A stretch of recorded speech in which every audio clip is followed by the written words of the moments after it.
আপনাদেরকে বলেছে আমি মসিয়া, আমি হিন্দুরা সংখ্যালঘু, তাদের আমি বাঁচাবো।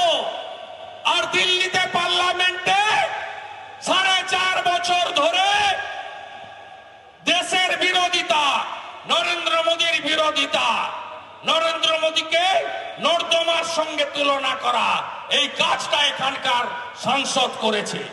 সিট বিজেপিকে দিতে হবে, হ্যাঁ কিনা বলি? দিতে হবে বিজেপিকে। ওই শক্তিপুরে গিয়ে মন্দিরে ঢুকে কানে কানে বলবে আরে আমার নাম তো অধীর চৌধুরী। আবার এখানে পাশের মাদ্রাসা সুরুলিয়া মাদ্রাসা, সেখানে এসে নাটক করবে মাথায় টুপি লাগিয়ে, ये तो कांग्रेस है, कांग्रेस तो मुसलमान का हमदर्द है। ये ব্যবসার কতদিন চলবে? কতদিন এই ব্যবসা চলবে?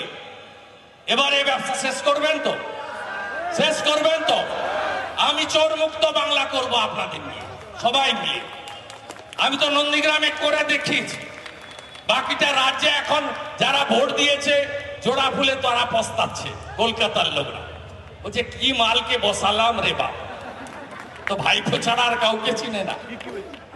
দুজন মিলে লুট করছে, চুরি চুরি চুরি, চাকরি চুরি, বালি চুরি, পাথর চুরি, গরু পাচার, কয়লা চুরি, আবাস চুরি। আগে বলতো কি সব তো দিদি দেয়, ভোট আমাদের দেবে না, অন্য কাউকে দেবে কেন? কি বলতো? জন্মালে শিশু সাথী, মরিয়া গেলে সমব্যথী। এখন বলছে টাকা দিচ্ছ না কেন মোদি, তুমি জবাব দাও।